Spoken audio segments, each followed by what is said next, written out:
की ओर। आज का विषय उन रहस्यों का पर्दाफाश करेगा जिन्हें तुमने सालों से अपने हृदय में छिपा रखा था, पर कोई ऐसा है जिसने तुम्हारे जीवन की सबसे गहरे राज की बातें, सबसे निजी बातें दुनिया के सामने उघाड़ दी हैं। और यह सब केवल एक ही उद्देश्य से है कि वो आपको बदनाम करने की एक बहुत बड़ी साजिश रच चुका है। आखिर कौन है वो व्यक्ति? इसका नाम क्या है? कैसे इसे तुम्हारे अंदर की बातों का ज्ञान हुआ और क्यों ये आपके जीवन की निजी बातों को सबके सामने साझा करने पर तुला हुआ है? तो इसीलिए अगर आप तक भी आज का ये क्रमांक पहुंचा है तो ये क्रमांक बहुत ही महत्वपूर्ण होने वाला है, क्योंकि आप भी जानना चाहेंगे कि आपके जीवन की वो बातें जो केवल आप जानते हैं वो कैसे समाज के सामने उजागर हो रही हैं। तो इसीलिए क्रमांक के साथ में बने रहिएगा ताकि संपूर्ण जानकारी आपको प्राप्त हो सके। तो आइए बढ़ते हैं आज के इस अद्भुत क्रमांक की ओर। क्रमांक को प्रारंभ करने से पहले एक बात कहना चाहूंगा कि महाराज जी ने एक बहुत ही अद्भुत बात कही है। वो बात है कि जो सत्य को छिपाता है वही सबसे पहले झूठ को फैलाता है। यानी कि आपके जीवन में आपकी निजी बातों को साझा करने वाला कोई और नहीं, कोई बाहरी व्यक्ति नहीं, बल्कि आपका निजी अपना ही है। आइए जानते हैं कि ये राज क्यों खोले जाते हैं। मनुष्य जब किसी के बहुत निकट होता है तो अनजाने में वह अपने मन की कई बातें कह देता है। विश्वास के उन क्षणों में तुमने सोचा था ये व्यक्ति तुम्हारा अपना है, लेकिन वह केवल तुम्हारे शब्दों को नहीं सुन रहा था, वो तुम्हारे भविष्य के विरुद्ध हथियार इकट्ठे भी कर रहा था। नीम करौरी बाबा की एक प्रसिद्ध बात है, जो मित्र के वेश में शत्रु हो उसे समय पहचानता है, पर दुख उसे पहले पहचानता है। आइए जानते हैं इस व्यक्ति का नाम, संकेत और पहचान। यहाँ पर सबसे बड़ा प्रश्न उठता है कि ये व्यक्ति आखिर है कौन, जिसके नाम से ही तुम्हारे राजों की तिजोरी टूट गई है। महाराज जी कहते हैं, नाम कभी छोटा नहीं होता, कर्म नाम को बड़ा या कलंकित बनाता है। इस व्यक्ति के नाम में तुम्हें एक विशेष कंपन मिलता है। ये बात आपको पहचाननी है कि ये व्यक्ति कौन है, जिसका नाम सुनते ही आपको कुछ रहस्यों की याद आती है, जिसे सुनते ही आपका मन बेचैन हो उठता है। वो नाम आपके अतीत से जुड़ा हुआ है और आपके वर्तमान की अशांति का कारण भी वही है। ध्यान से एक बार सुनिएगा कि वो व्यक्ति जब भी आप उसका नाम लेते हैं या सुनते हैं, आपके हृदय को बहुत ही असहज महसूस होता है। और वो नाम कहीं ना कहीं आपके पुराने जीवन से, यानी आपके अतीत से प्रत्यक्ष रूप से जुड़ा हुआ है। कभी आपने अपने जीवन की राज की बातें भावनाओं में बहकर उसे कह डाली थी, और वही बातें आज वो समाज के सामने उजागर करना चाहता है। ऐसा एक ही वजह से हो सकता है कि वो आपसे ईर्ष्या करता है या आपकी छवि को खराब करने का प्रयास कर रहा है। आइए जानते हैं ये बदनाम करने की साजिश भला क्यों रची जा रही है। आपको बदनाम करने की ये साजिश अचानक से नहीं बनी, ये बहुत सुनियोजित थी, पहले से तय थी। आपके हर कदम पर नजर रखी जा रही थी, आपके शब्दों को संकलित किया गया, और फिर जैसे ही उसे समय मिला आपको नीचा दिखाने का, तो ये दुष्ट खेल उसने प्रारंभ कर दिया। महाराज जी का एक बहुत ही अद्भुत वचन है, जो दूसरों को गिराने में आनंद खोजता है वो आत्मा से पहले ही मृत हो चुका होता है। ये व्यक्ति सामने से मुस्कुराता था, पर पीठ पीछे हर मंच पर आपका मजाक बनाता रहा, हर दोस्त के सामने आपको गलत साबित करता रहा। उसने कहा, मैं तो बस सच्चाई बता रहा हूं, लेकिन ये सच्चाई नहीं थी, ये तोड़ मरोड़ कर फैलाई गई एक चाल थी, एक प्रकार का ऐसा जाल था जिसमें वो सबको फांसना चाहता है। आइए जानते हैं नीम करौरी बाबा की दृष्टि से इसका समाधान क्या है। बाबा कहते थे, झूठ की बुनियाद पर बनी साजिशें सत्य की आंधी में उड़ जाती हैं। अब समय है न केवल सतर्क होने का, बल्कि अपने आत्मबल को पहचानने का। आइए जानते हैं एक एक करके वो सारे उपाय जिनके माध्यम से आप इस अनजाने शत्रु को बहुत ही शीघ्रता से परास्त कर पाओगे। सबसे पहला है, चुप रहने का अभ्यास करिए।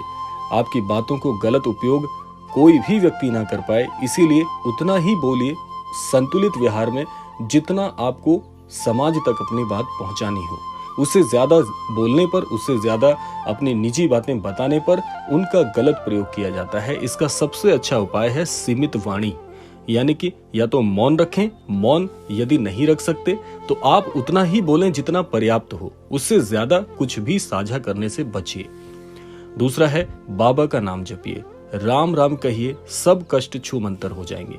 महाराज जी कहते हैं जब आपके इर्द गिर्द बहुत सी नकारात्मकता हो जाए और इतनी हो जाए कि आप उसका अनुभव आसानी से कर सकें, तो समझ जाइए कि ये गलत समय का एक संकेत है, यानी कि आपका समय ठीक नहीं चल रहा।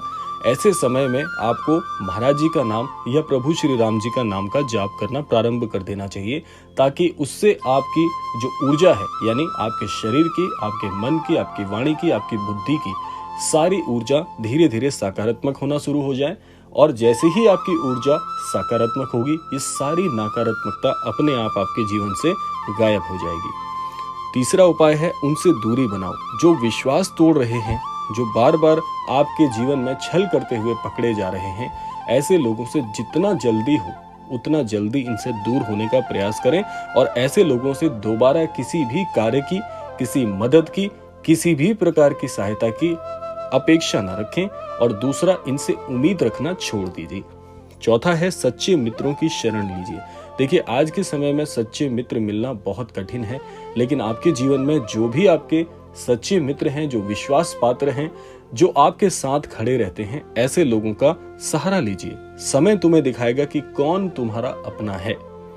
आइए जानते हैं अब क्यों बनते हैं ऐसे लोग हमारे जीवन का हिस्सा। ये आत्मचिंतन की बात है, यानी कि कभी सोचा है ये व्यक्ति आपके जीवन में क्यों आया था? क्या केवल दुख देने के लिए आया था, या इसका कोई पर्याय है, या आपका कोई प्रारब्ध है जिसके कारण ये व्यक्ति जुड़ा है? नहीं, ये बाबा की लीला है। कभी कभी भगवान हमें धोखा खाने देते हैं ताकि हम अंतर और भ्राय दोनों प्रकार की सच्चाई को समझ सकें। महाराज जी कहते थे, जिसने तुम्हें धोखा दिया है वो तुम्हारा गुरु था। तुम्हारे भोलेपन को तोड़ने के लिए ऐसा इसलिए हुआ आपके साथ, ताकि आप जीवन में सभी के अच्छे बने रहने की प्रवृत्ति और सभी को अच्छा देखने की प्रवृत्ति में कभी भी भेद कर पाने में सक्षम हो पाए। यानी कि जिस पर भी आप भरोसा करते हैं, यूं ही आंख मूंद कर भरोसा करना छोड़िए। ये एक प्रकार का आपके लिए अभ्यास था या एक प्रकार की परीक्षा थी, जिसे आप उत्तीर्ण करने में सक्षम हो पाएंगे यदि इन उपायों को करेंगे। आइए जानते हैं आपके लिए भविष्य की तैयारी क्या होनी चाहिए कि ऐसे लोगों से कैसे बचा जाए। अब बड़े ध्यान से आपको सुनना है। अब वो चीज आपको बताने वाले हैं जिससे ऐसे लोगों का पहले तो आपके जीवन में प्रवेश ही नहीं होगा, और किसी भी प्रकार से यदि इनका प्रवेश आपके जीवन में हो जाता है तो इन लोगों के लिए आपकी क्या तैयारी होनी चाहिए। पहला है, अपनी भावनाओं को व्यापार मत बनाओ। अपनी भावनाओं को हर व्यक्ति के सामने कहने से ऐसे लोग आपका बहुत ही अद्भुत तरीके से फायदा उठाना शुरू कर देते हैं। आपको किसी भी प्रकार से भावनात्मक रूप से प्रहार करना शुरू कर देते हैं। दूसरा है, अपने रहस्यों को अपनी आत्मा में ही रखो। ऐसे रहस्यों को जो केवल आपसे जुड़े हुए हैं और बहुत कम लोगों तक साझा करना यदि आपके लिए आवश्यक हो तो उन्हीं से इनको साझा करें। हर व्यक्ति के साथ अपने अंतर्मन की बात बिल्कुल साझा करने से बचें। तीसरा है, हर मुस्कुराता चेहरा भरोसे लायक नहीं होता, क्योंकि ये तो आपका भोलापन है कि आप सभी को विश्वास पात्र मान लेते हैं, सभी पर जल्दी से भरोसा कर लेते हैं। ऐसा करने से बचिएगा। जब तक मित्र की सही परख ना हो जाए तब तक किसी को भी मित्र कहना जरूरी नहीं होता। और अगला है, हर नाम पवित्र नहीं होता। देखिए, हर प्रकार के लोग, यहाँ पर नाम का आशय है एक व्यक्ति के परिचय से, यानी कि हर परिचय आपके लिए शुभचिंतक का कार्य करे ये जरूरी नहीं है। ये आपका भोलापन था कि आप हर व्यक्ति को अपना शुभचिंतक मान बैठते हैं, लेकिन समाज में ऐसे लोग बहुत ही कम हैं। बाबा जी कहते हैं, जो तुम्हारे बारे में बात करता है वो तुम्हारे लिए नहीं है, ऐसा जरूरी नहीं होता। इसीलिए अब वो समय है जब तुम्हें अपनी शक्ति को जगाना है, सत्य को अपनाना है और उन नामों को पहचानना है जो तुम्हारे विरुद्ध खड़े हैं। यहाँ पर अपनी सूझबूझ और बुद्धिमत्ता का प्रयोग करके देखिएगा कि कौन ऐसा व्यक्ति है जो आपको हमने संकेत बताए कि ऐसे लोग आपके जीवन में कुछ खराब करने की मंशा रखते हैं, आपके राजों को खोल रहे हैं, तो आपको उनका नाम जरूर उजागर हो जाएगा। अगर महाराज जी की कृपा हुई तो ऐसे लोगों से बचने के लिए आप ये कार्य कर सकते हैं, क्योंकि साजिशें रुकेंगी नहीं, पर तुम्हारी चुप्पी एक दिन उनका उत्तर बन जाएगी। राम का नाम लीजिए, बाबा हमेशा आपके साथ हैं और जो सच्चा है वो कभी बदनाम हो ही नहीं सकता। मन में ये प्रबल विश्वास बना लीजिएगा, आपको कोई शक्ति कभी पराजित नहीं कर पाएगी। तो ये था आज का अद्भुत क्रमांक। आशा करते हैं क्रमांक आप सबके लिए बहुत बहुत फलदायी हो। इसी कामना के साथ समय आता है विदा लेने का। और विदा लेने से पूर्व यही कामना करना चाहूंगा कि श्री महाराज जी सभी को सन्मति और सद्बुद्धि की प्राप्ति कराएं और इस संपूर्ण सृष्टि का, इस संपूर्ण लोक का कल्याण हो। इसी कामना के साथ विदा लेते हैं। मिलते हैं अगले क्रमांक में। तब तक के लिए जय श्री राम, जय गुरुदेव, जय उत्तराखंड।